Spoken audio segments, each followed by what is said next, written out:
Você já conseguiu dizer para a sua diretora, para o seu diretor da escola, dizer assim, não, esse ano eu só vou dar aula para alunos brancos de 1,70 m, olhos azuis. Você consegue dizer isso? Não, de jeito nenhum. Não. Por que ele não consegue? Porque eu não sei quem vai entrar por aquela porta da sala de aula. Justamente. Então, a inclusão é para todo mundo. As pessoas têm medo de, quando falam de inclusão, porque elas pensam, meu Deus, vai vir uma pessoa diferente. Mas olha para sua sala de aula, olha para o espaço que você trabalha, para sua família, e vê se as pessoas já não são diferentes.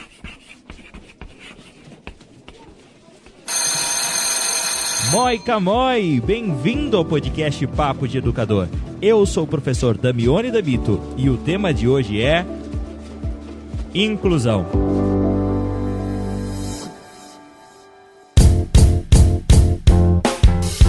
Muito bem, bem-vindo ao podcast Papo de Educador, mais uma vez. E hoje nós estamos com um tema que sempre foi e sempre será muito relevante no contexto educacional, e eu tenho a impressão que muitas vezes ele é de certa forma negligenciado, mas para confirmar se eu estou sendo equivocado ou se eu estou tendo razão, eu gostaria de apresentar para vocês um querido, um professor que eu admiro bastante, que eu acompanho o trabalho, que sempre está disponível nas mídias, que provavelmente você já ouviu falar. Ele é inovador, né? Ele é ousado, afinal ele é alvoroçado. Então eu gostaria de apresentar para vocês o Doug Alvoroçado. Seja bem-vindo, Doug, ao podcast Papo de Educador. Muito obrigado, Damione. Para mim é um grande prazer. Legal.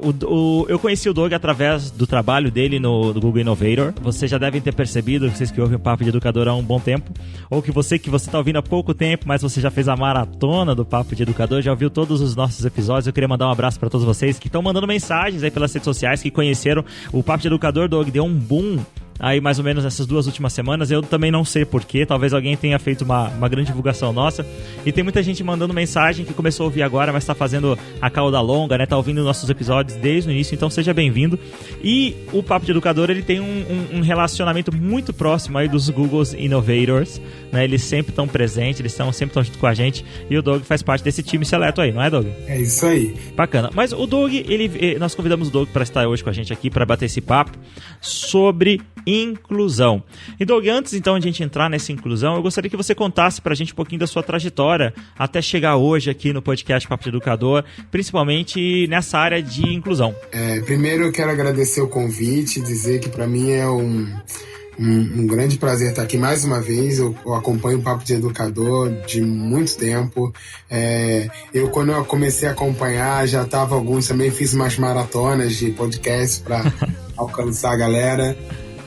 Por isso que eu estou bem feliz de estar aqui. Bom, a minha história começa quando eu era criança, porque quando eu era criança, eu tinha um amigo surdo que morava próximo a mim e frequentava a minha escola. E lá na minha escola de alunos ditos normais, só tinham 2 esquisitos. O esquisito era eu e ele.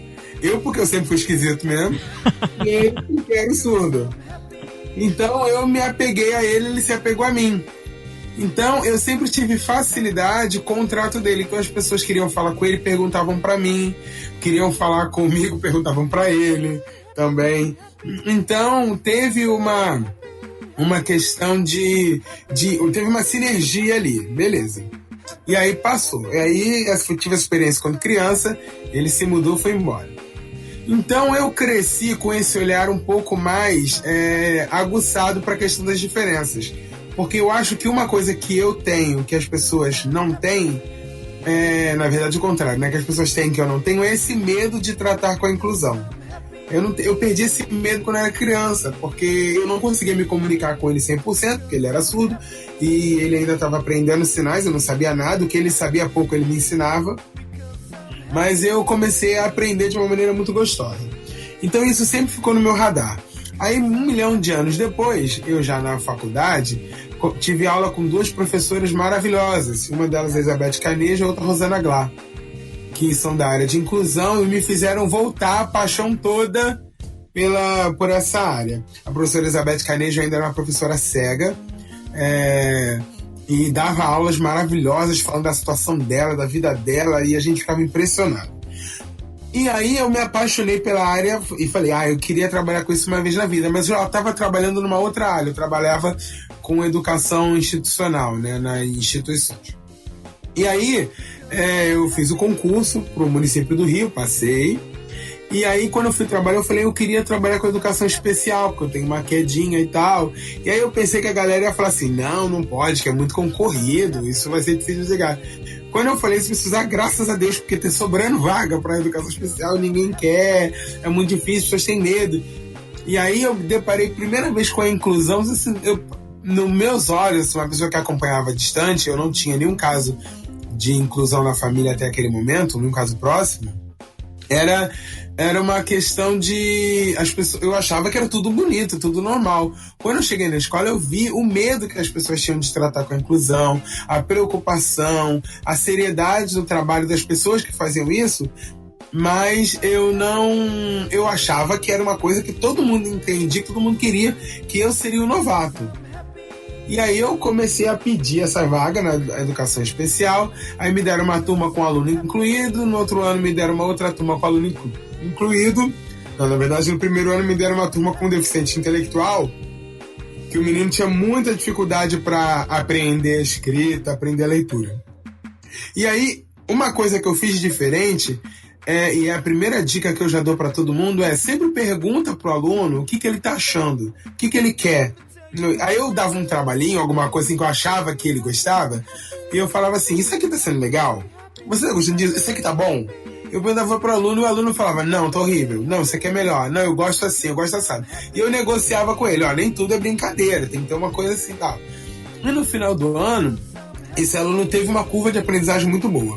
No segundo ano, me deram uma turma com uma menina que era deficiente visual. E foi um novo desafio, porque eu não tinha nenhum trato com deficiente visual até aquele ano. E aí eu fui fazendo a mesma coisa, é assim, você tá aprendendo? É isso aqui? O que pra você é melhor? Como é que eu falo essa palavra para não te ofender?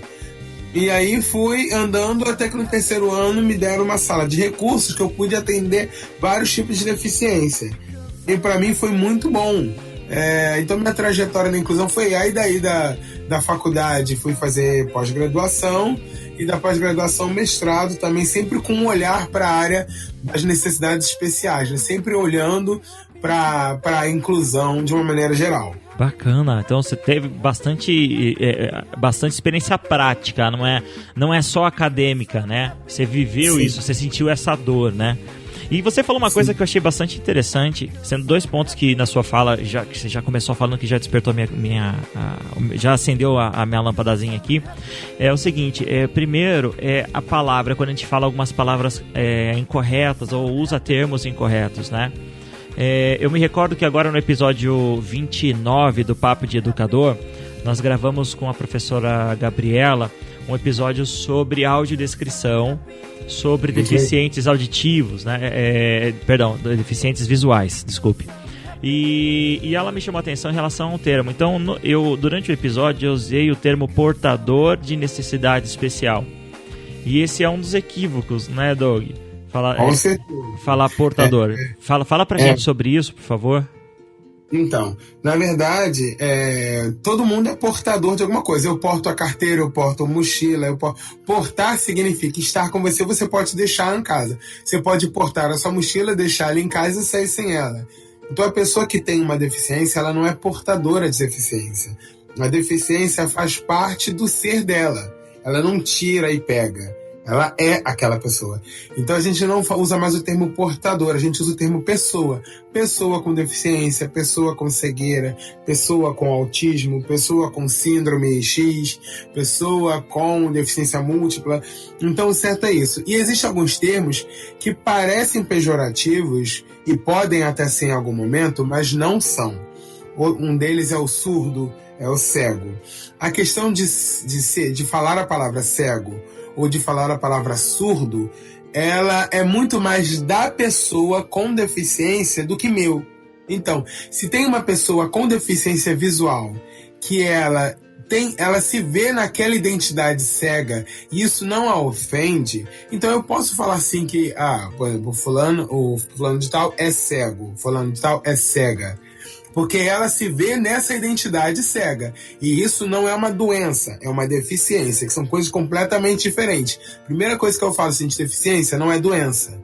Não é uma coisa que ela vai tomar um remedinho aqui e vai passar. Faz parte do ser dela. Se ela não se vê como cega, acontece geralmente assim.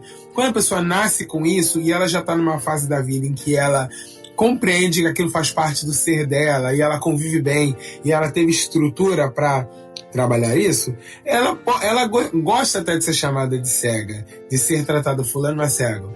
Agora, eu conheço casos de pessoas que ficaram cegas depois de um tempo, ou ficaram surdas depois de um tempo, e ainda não adquiriram a identidade cega ou a identidade surda.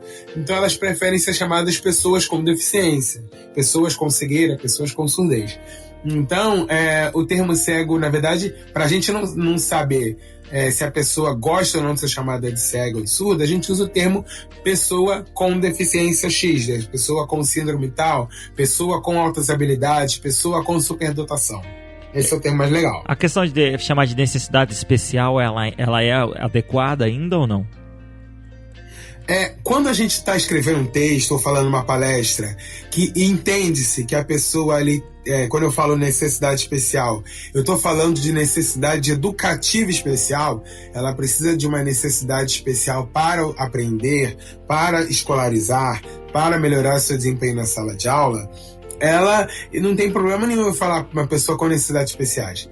Mas agora, cá entre nós aqui, quem é que não tem uma necessidade especial? Eu tenho várias. Eu preciso de dinheiro, eu tenho necessidade de dinheiro, eu tenho necessidade de tantas, de amor, de aceitação, de carinho.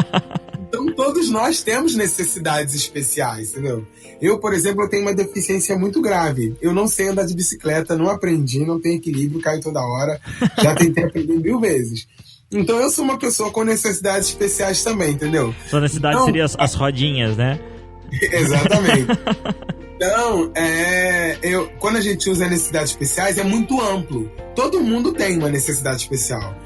Então, se eu estou tratando no meio, aqui no caso já está subentendido que a gente está falando de inclusão de pessoas com deficiência. Então, não tem problema nenhum falar em necessidades especiais, entendendo que esse é um termo amplo, mas nós estamos fazendo um recorte agora. Olha, uma coisa bem bacana para você que está nos ouvindo, só para você entender qual é o objetivo desse episódio, é que esse tema, para muitos professores, é um tabu. Muitos professores não conversam sobre esse tema. Talvez o Doug tenha uma impressão diferente, porque ele está num meio onde isso talvez seja comum, eu não sei. Mas eu tenho essa impressão, por onde eu tenho andado, que isso é meio tabu. As pessoas não conversam sobre isso. Então, e alguns dos professores, talvez que vocês estejam nos ouvindo, se identifiquem com isso que eu vou falar agora, mas alguns desses professores não têm para quem perguntar sobre essas coisas. Então, eu gostaria, nesse início de episódio, tirar algumas dúvidas, desmistificar algumas coisas, para que a partir daí nós possamos construir um entendimento e depois nos aperfeiçoarmos, nos aprofundarmos ainda hoje ou talvez num próximo episódio. Tá bom, Doug? Doug, outra coisa que eu acho interessante, eu aprendi nesse semestre, eu desenvolvi um projeto com os meus alunos, um projeto de extensão, onde eles estavam adaptando alguns jogos para deficientes visuais. Então, a intenção não era simplesmente criar o jogo e adaptar o jogo para o deficiente visual jogar sozinho, mas e sim que os deficientes visuais e os normovisuais pudessem jogar juntos. E foi aí que eu aprendi esse termo, né? Então, para você que está nos ouvindo, o normovisuais seria aí são aquelas pessoas que não possuem deficiência na área visual. É isso mesmo? A gente usa o termo vidente também, mas o termo vidente ele cai acaba caindo na brincadeira, né? Mas é normovisual, vidente, é a mesma coisa, mas tá super certo, você tá por dentro, né? Outra coisa que eu acho que é bastante falada, eu anotei algumas coisinhas pra gente discutir aqui, é a questão do termo surdo-mudo. Isso é um problema, né? É um problema grave. Eu quero enforcar às vezes as pessoas por causa disso. E a gente ouve muito isso, né? Exatamente. Só comentando uma coisa que você falou antes, muitas pessoas não conversam sobre o tema inclusão porque tem medo. Tem medo de perguntar, de ofender, ou de... Eu não sei exatamente qual é o medo, qual é a reserva, Mas antigamente a avó da minha esposa tinha um medo de que se ela falasse a palavra câncer, ela podia pegar a doença, entendeu? Então eu trago isso para mim, será que vocês têm medo de falar e de repente isso aparecer na sua vida de alguma maneira? Não sei, eu acho que é mais crendice, mas as pessoas, eu conheço muitos professores que têm medo de falar sobre isso. Não quero falar, não, esse aluno aqui não é meu não, é aluno da escola, entendeu? Renega o aluno. Mas assim, eu, você e outras pessoas estamos sempre abertos a conversar sobre tudo, sobre qualquer tema. Eu quero aprender também. Então eu não sou detentor de todo saber, não pretendo ser. Eu quero aprender cada vez mais e se eu puder ajudar de alguma maneira. Bom, o termo surdo-mudo é errado por quê? Surdo é a pessoa que tem alguma deficiência, algum prejuízo na parte sensorial auditiva.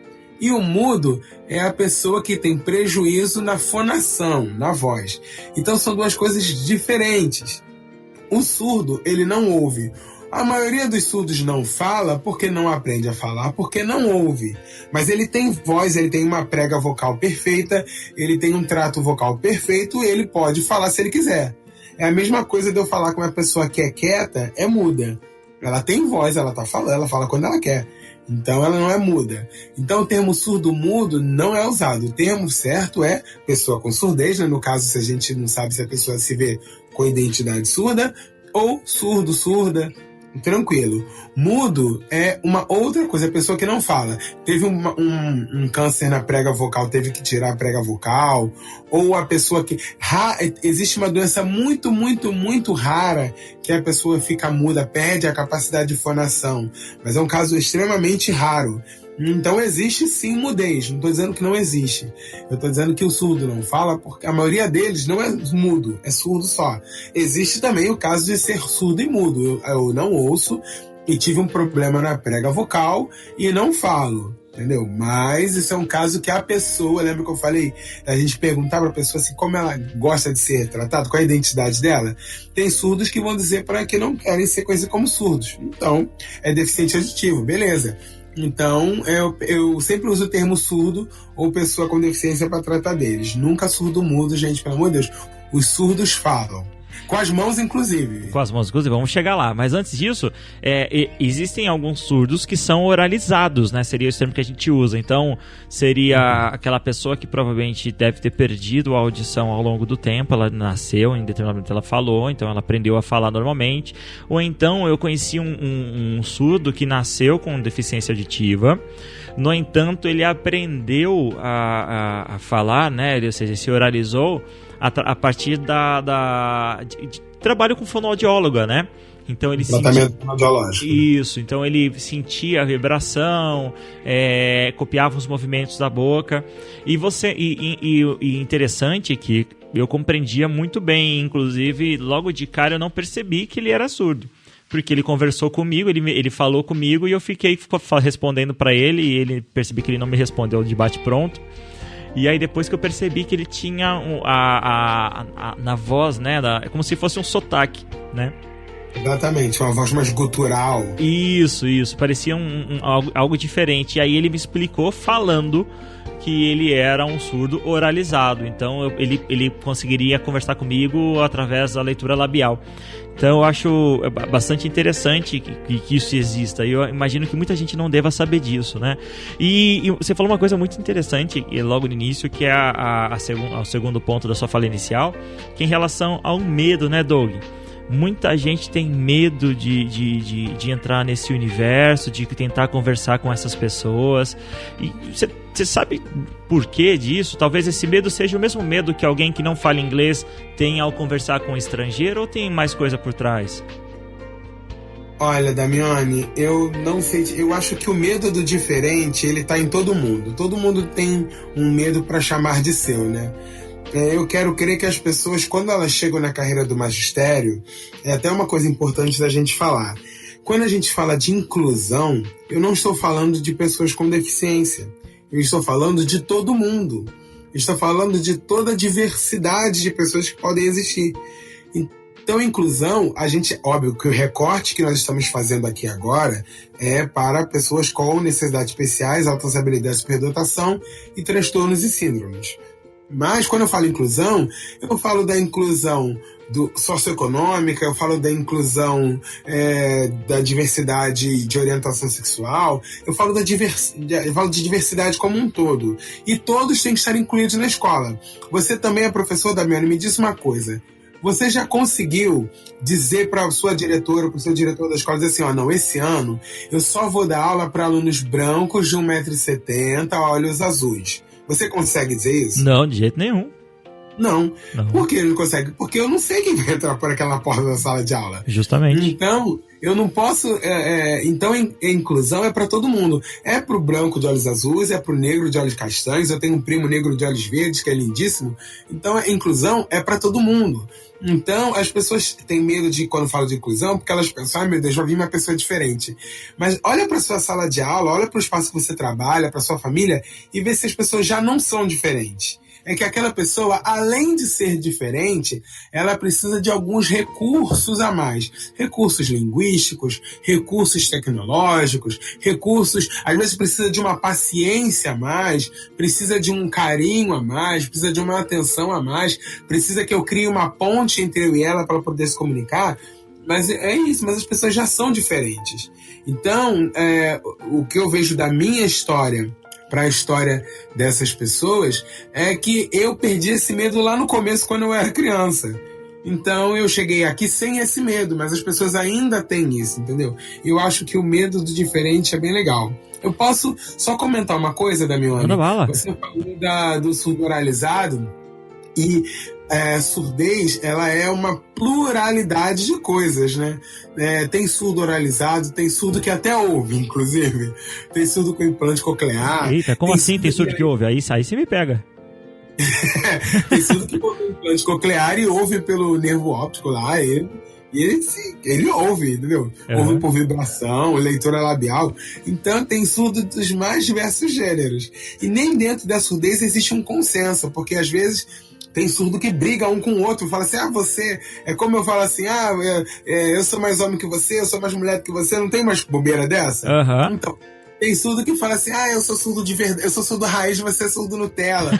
Porque eu sou surdez 100%, você é 80%. Até isso eu já vi no meio da surdez. Caramba. Então é uma vastidão de coisas. E uma coisa legal é que cada um tem o seu espaço. Por exemplo, nessa Copa que nós estamos tendo agora, eu tenho um amigo que trabalha com interpretação de Libras e com surdez, tem um trabalho maravilhoso, que é o Jadson. Beijo, Jadson. E ele foi contratado por uma grande emissora de televisão para fazer, ele e os surdos, para fazerem a leitura labial dos técnicos da seleção. Porque quando eles seriam olarizados e fazem leitura labial muito bem, eles ficavam assistindo o jogo, fazendo leitura labial. Olha a importância do surdo na sociedade. Caramba. O surdo faz leitura labial do técnico lá da seleção e dos jogadores e passa pra galera pra fazer, pra programas de televisão. Olha que legal, como não tem espaço pra todo mundo. Até pra um surdo que faz leitura labial. Tem espaço pra todo mundo, Damiani. Isso é massa demais.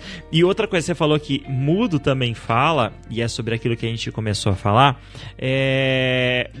o mudo, a linguagem oficial da comunidade muda. Na verdade, eu acho que eu estou até errado em falar que é a linguagem oficial da comunidade muda, porque a linguagem oficial do Brasil, a Libras, né?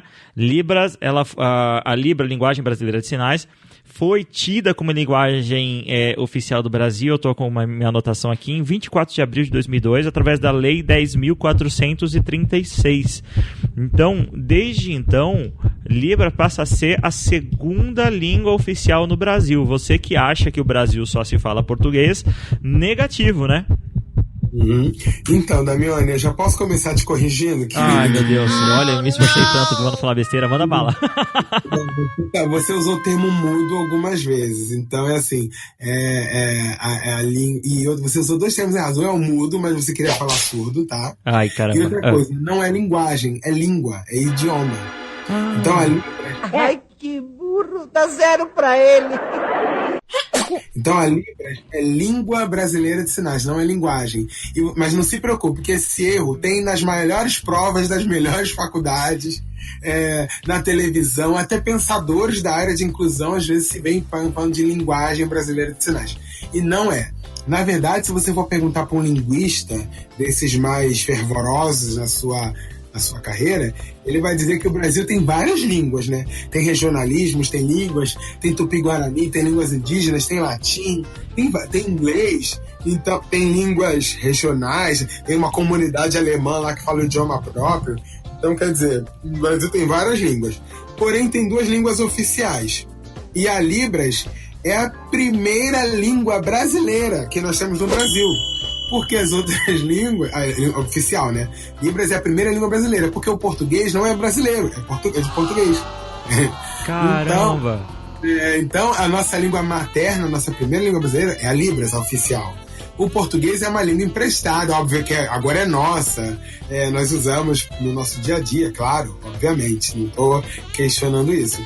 Mas a nossa língua, a primeira língua materna que nasceu da nossa nação, oficial, tá, gente? Tem as línguas indígenas, tem isso que eu não estou desvalorizando elas não, pelo amor de Deus, amo todas. É a Libras. A Libras é a primeira língua brasileira oficializada. Língua que nasceu no Brasil e foi oficializada. Então, e é uma língua, né? As pessoas cometem o problema de falar linguagem, de achar que é mímica. Não, Qual é a diferença de língua e linguagem? Eu já queria pedir perdão, você, linguista que está me ouvindo agora, que está tendo um infarto cardíaco, que está precisando tomar calmante por depois ter me ouvido falar tantas neiras assim. Me desculpe. A gente tá aqui aprendendo e eu falei pro Doug antes de começar, falei, Doug, olha, hoje você vai ser o professor aqui, eu vou ser o aluno para te ouvir, então seja pronto em me corrigir, porque eu tenho certeza que muito desses equívocos que eu tô comentando, muita gente aí também que tá nos ouvindo comete, né? Nas melhores faculdades. E qual que é assim, é simples a explicação de língua e de linguagem? Linguagem é uma questão bem subjetiva, mas assim, para simplificar, o que é linguagem? Linguagem, ela é acima da língua, ela é uma coisa maior, ela é uma coisa mais etérea, é uma coisa que perpassa todo mundo. Por exemplo, música é uma linguagem, arte é uma linguagem, entendeu? Por exemplo, o joinha que você clica lá nas redes sociais, sabe? Esse polegar pra cima, thumbs up. Então, isso funciona em qualquer lugar do mundo. Isso não é um idioma, isso é uma linguagem. Se eu chegar em qualquer lugar do mundo e fazer isso, aquele sinal do thumbs up, legal, isso significa alguma coisa. De repente significa alguma coisa diferente do daqui do Brasil. Porém, ele tem um significado. Eu tô falando da sociedade ocidentalizada, onde eu convivo mais. Então, isso é uma linguagem, entendeu? Eu tocar uma música romântica, sem letra nenhuma, aqui no Brasil, nos Estados Unidos, na China, no Japão, em Marte, qualquer lugar a pessoa vai entender que aquilo ali é uma música melódica, uma música romântica, aquela música vai te passar sensações de calma, e não tinha uma letra na música, imagina. A pessoa vai falar, mas isso aí é uma coisa romântica e tal. Então, isso é uma linguagem que comunica com todo mundo. Agora, língua é idioma. Eu comunico com as pessoas que têm o mesmo código linguístico que eu, tá? Então, essa explicação rápida entre língua e linguagem. E a pessoa usando a Libras como linguagem, qual é o erro? A pessoa acha que é mímica. Acha que é um gesto que vai funcionar em qualquer lugar. Eu até gravei um vídeo há pouco tempo dizendo, gente, que Libras é a língua brasileira. Então, no Brasil você tem língua sinalizada, nos Estados Unidos você tem um outro idioma sinalizado, na França você tem outro idioma sinalizado, no México outro. É verdade, é diferente, né? Para cada país essa linguagem sinalizada é diferente, né? É diferente. As pessoas perguntam, por que não usa um para todo mundo? Aí eu falo, por que a gente não troca o idioma de todo mundo? Pra todo mundo falar português a partir de hoje. É a mesma coisa, mais fácil? Mesma coisa, né? E me diga uma coisa, elas são parecidas? Você é intérprete, né? Não sei se você falou isso, não lembro se você falou isso no início, mas você... Mas eu sou intérprete também de língua brasileira de sinais. Bom, a língua brasileira, ela tem uma semelhança com a língua francesa de sinais. Por quê? Ah, oui? Porque quem trouxe a língua sinalizada para o Brasil foi um francês chamado Réué, lá logo depois da criação do Instituto... Eu vou errar o nome, eu vou falar, mas o antigo nome do INES, né? Que foi fundado lá na época do Segundo Império, lá. Então, esse francês, ele veio para cá trazendo a linguagem sinalizada, e aí ele trouxe a linguagem francesa, né? E nós fomos trabalhando e habilitando a nossa linguagem. Então, a nossa linguagem é bem diferente da francesa, mas tem umas semelhanças. Óbvio, tem semelhanças, algumas palavras como amigo, amor, assim, é semelhante, alguma semelhança com as dos Estados Unidos, alguma semelhança com as ocidentais, mas são bem diferentes. É igual você ouvir o português e o mexicano, entendeu? Uhum. Você entende alguma coisa, mas alguma coisa você não vai entender. E uma coisa que eu acho bastante interessante e acabou se tornando pública recentemente, infelizmente, foi a participação de um youtuber muito famoso, que é o Whindersson Nunes. Se você não conhece o Whindersson, talvez você não viva nesse país, né? Ou nesse planeta, né? Que eu imagino que ele deva ser o maior youtuber do Brasil. Isso é o maior canal. É o maior canal. Tá gravando? Tá gravando! E aí, galera que assiste o meu canal! Tudo bom com vocês? E se eu não me engano, ele fez uma participação no Caldeirão do Hulk, alguma coisa assim. Não sei se você viu isso. E ao final ele fez uma. Eu não sei se eu posso chamar de brincadeira, uma brincadeira de muito mau gosto que ofendeu muita gente. Que enquanto o Luciano Huck falava, ele tentava interpretar, mas ele não conhece a língua brasileira de sinais, então ele fazia gestos aleatórios, assim como graça. Né? Uhum. E isso teve uma repercussão bastante grande na comunidade, né? Isso soou ofensivo. Exatamente. Então, Damione, eu até falei para algumas pessoas sobre isso. Meu problema não é com o Whindersson Nunes, eu gosto muito dele, ele é muito engraçado, eu admiro o trabalho dele. Acho que ele brincou com uma coisa que ele não conhecia, acabou escorregando, mas assim, o problema não é do Whindersson Nunes, porque isso que aconteceu com o Whindersson Nunes já acontece há muito tempo, em muitos lugares. Tem um vídeo na internet que ainda é mais ofensivo ainda, que eu não vou falar o nome para não promover a galera, né? Uhum. Mas é de um grupo de humor que... esses canais de humor, tipo Porta dos Fundos, mas não é o Porta dos Fundos, tá, gente? Certo. Um desses canais, assim, desse nível de sketches, assim, e aí ele tava começando uma programação na televisão, e sabe quando começa a programação e fala, esse programa tem faixa etária de, sei lá, 10 anos, sei lá, alguma coisa assim. Sei. E aí fica um intérprete de Libras ali no canto. Sei. Que, aliás, é uma coisa que a gente tem que questionar, mas tudo bem. Mas beleza. E aí ele estava fazendo isso e o cara estava fazendo qualquer gesto. Aí perguntou, não, cara, por que você tá fazendo isso? Aí ele fala uma piada horrível, ele fala assim, não, mas ele é surdo, ele não é analfabeto, ele consegue ler, e tá escrito, então a gente ficava, vamos comer cachorro-quente, aí ele ficava fazendo gesto de cachorro-quente, de sexo, assim, ofensivos mesmo, entendeu? Então, esse é muito pior. Esse que aconteceu com o Whindersson Nunes é porque o Whindersson Nunes é muito famoso, e aí a galera quer pegar no pé dele, mas assim, óbvio, a comunidade surda tá certa em reclamar, e ele se retratou, já gravou vídeo postando em Libras e tal. Muito legal, eu gostei da postura dele. Eu fui no Luciano Huck, e aí foi legal, né? Fiz um monte de coisa. E aí depois eu comecei a receber um monte de comentário da comunidade de deficiente auditivo, dizendo que não gostou que eu fiz a brincadeira com as mãos lá das Libras. E caralho, cara, eu não sabia que isso ofendia as pessoas, então eu queria pedir desculpa, tá? Porque realmente foi ignorância minha, não foi tipo... querendo fazer uma brincadeira para diminuir a língua de vocês, não. Eu realmente não sabia. E eles falaram que é porque as pessoas não dão valor a essa língua, que é uma língua oficial do Brasil, Libras. E que eles só se comunicam entre eles porque ninguém sabe Libras. E quando tem um artista, alguém famoso, sempre brinca com Libras em vez de fazer Libras de verdade.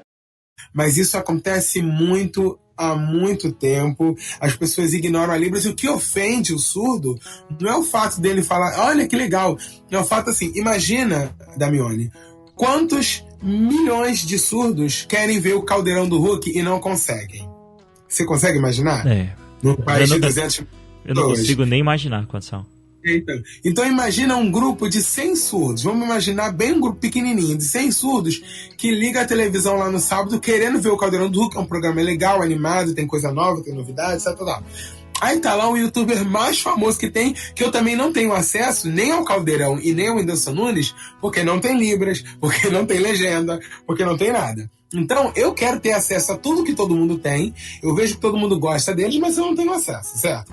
Aí eu tô lá vendo o programa sem entender nada. Aí eu vejo o cara lá na televisão, além de eu não entender nada, ridicularizando, tipo assim, bem feito você que não tá ouvindo.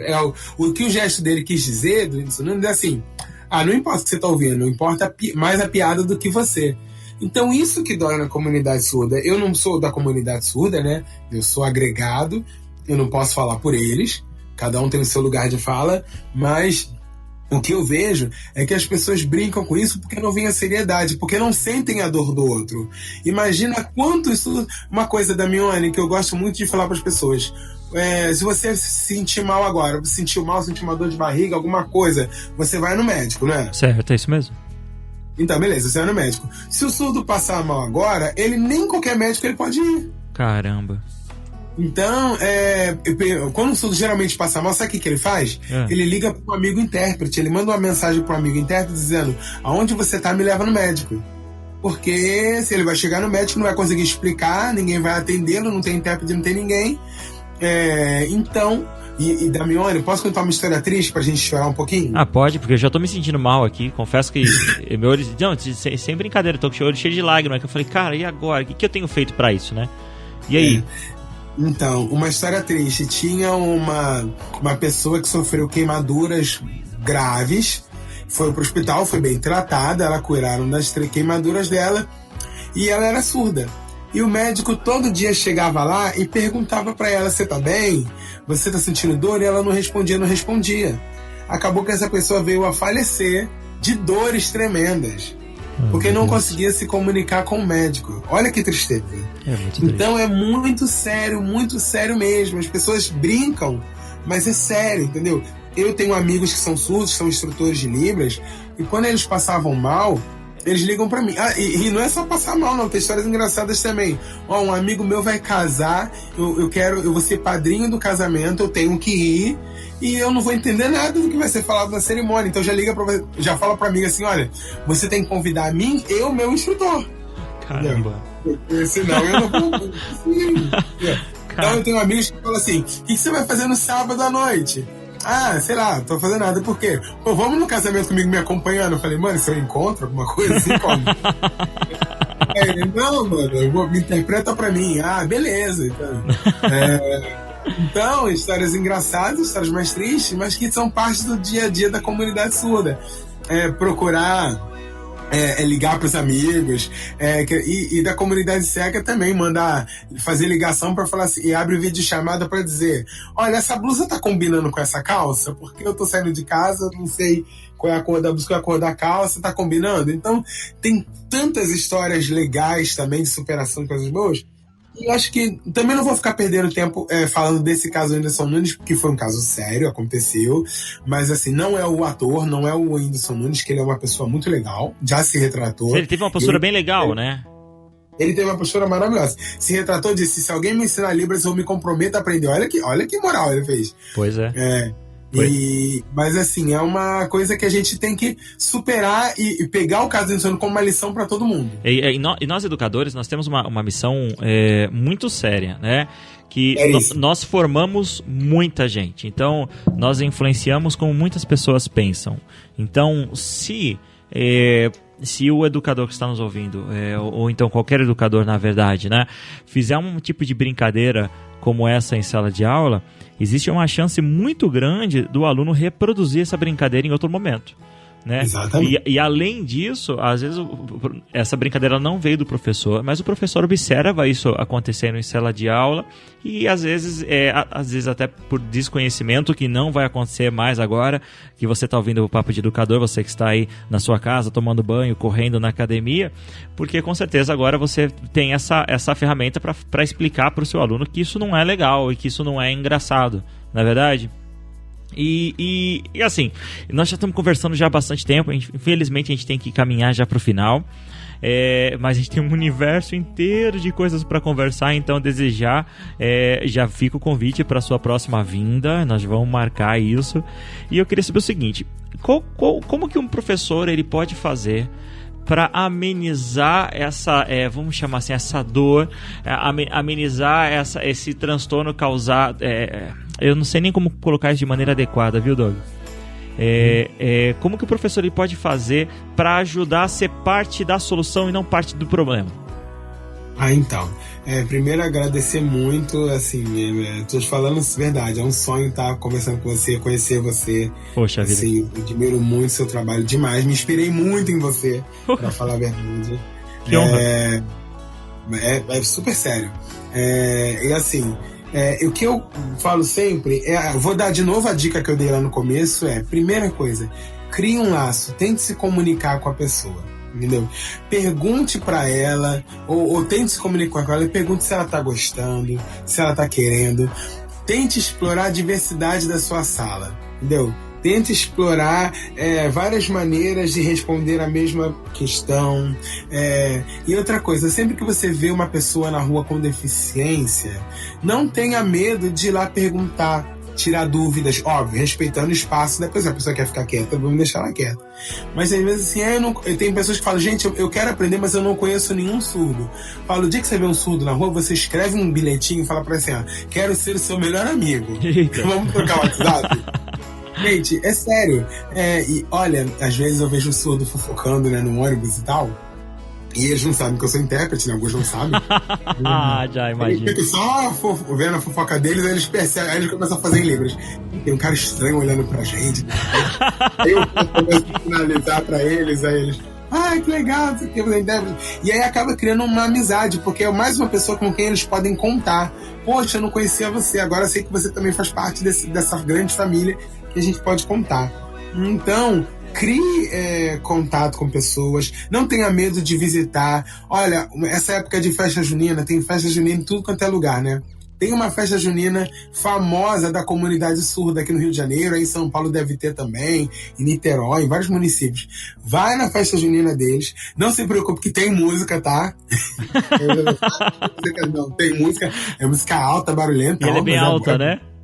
É boa, a festa é boa. A comida é boa, a festa é boa. E tenta criar amizade. Falar, cara, eu não conheço nada, não entendo nada, mas eu quero aprender, quero me conectar com vocês, quero saber como é que eu posso ajudar. Porque eu também não posso falar em nome da comunidade surda, ou em nome de qualquer outra comunidade a qual eu não pertenço ou sou só agregado. O legal é perguntar para eles, o que será que eles precisam? Agora, uma das lutas que eu já vou deixar claro aqui, é filme brasileiro legendado. E a qualquer hora no cinema. É uma coisa que não tem, isso eles reclamam muito. Filme legendado, você sabia que filme legendado no cinema, em qualquer cinema do Brasil, é só depois das 6 da tarde? Não.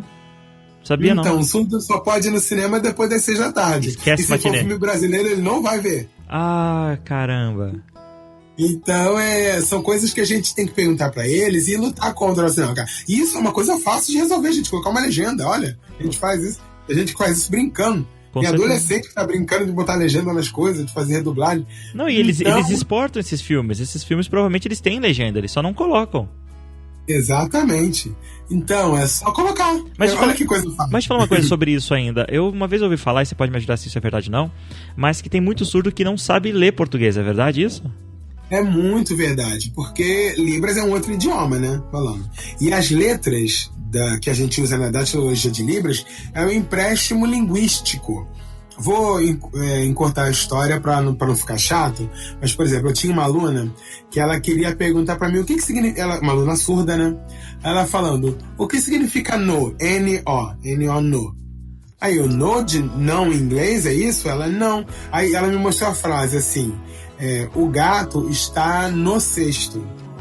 Aí ela não sabe o que significa no cesto. Porque na Libras não tem isso. No, na, para. Essas coisas não tem. Então, é um idioma diferente. Que tem as suas... É um idioma, então. Se é um idioma, tem síntese, gramática. Tem tudo isso, tá? Em todos os parâmetros da língua portuguesa tem na Libras. É um idioma completinho. Mas é um idioma diferente. Então ela queria... Então o surdo, ele tem dificuldade sim na leitura. Alguns surdos que já estão aí há bastante tempo estudando, são bons, eles são melhores na leitura, na escrita, mas é por isso que até a redação do surdo tem que ser corrigida de uma maneira diferente. Na prova do Enem, por exemplo, o surdo fez uma prova lá e esqueceu do no. Escreveu lá, o gato está no cesto, sei lá. E aí esqueceu do no. Aí eu vou tirar a nota dele por causa disso? Não posso. Porque isso... pra ele não é nada, não existe, né? Uhum. Então até a redação tem que ser corrigida de uma maneira diferente, entendendo que aquele surdo é surdo, e ele quis dizer o que ele quis dizer da maneira certa, e da maneira correta no idioma dele. Olha que loucura. Caramba, que coisa interessante.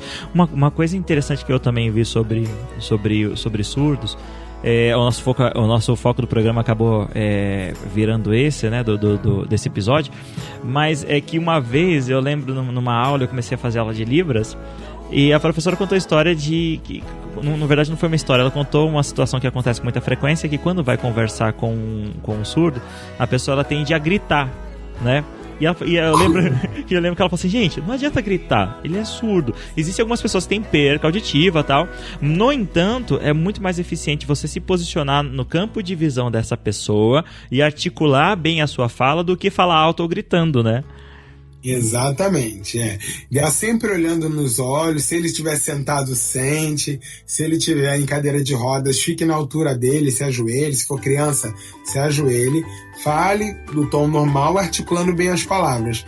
Porque é até falta de educação. Imagina você ficar gritando com a pessoa, fulano, você... E as pessoas cometem assim, umas gafes, falta de educação, que a gente deixa